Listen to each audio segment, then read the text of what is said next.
Yes. Yeah, I mean, they're coming for the food, Th but it's entertainment use.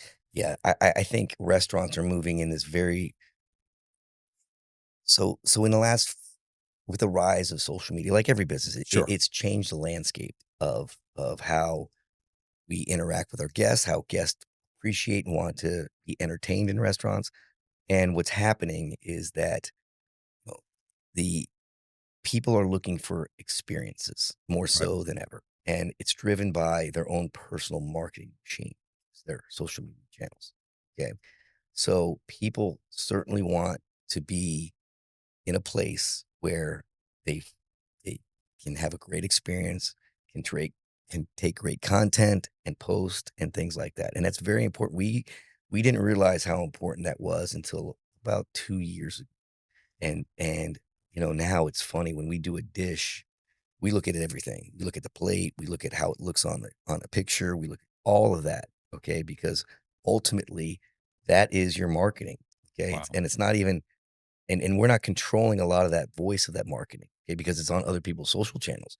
So we need to make sure that what we're putting there looks good in any picture, Right. right?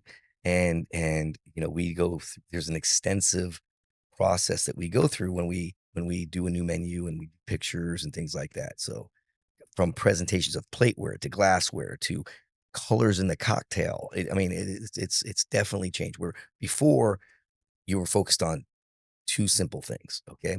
You're focused on what's on the plate and how good that food is coming out of the kitchen and the service aspect of it. Those two things now are a given. You if you don't have those two things, we can't even start a conversation. Okay, Right. that's like the layup.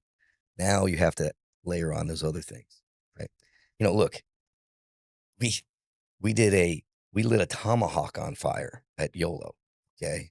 So we came up with this presentation where we roll it through the dining room, we light it on fire, and we carve it table side. Well, we were selling maybe 10 of those a week. Okay. And I was getting a little concerned. And I'm sorry, 10 a month, excuse me, like 2 a week, 3 weeks. And to the investment that we had to make to do this rolling tomahawk, we have to, you know, well, what do you need? Well, you need a custom cart that cost about 4,000 bucks. Well, you don't need one of those. You need like four of those because they got to run through the dining room, right?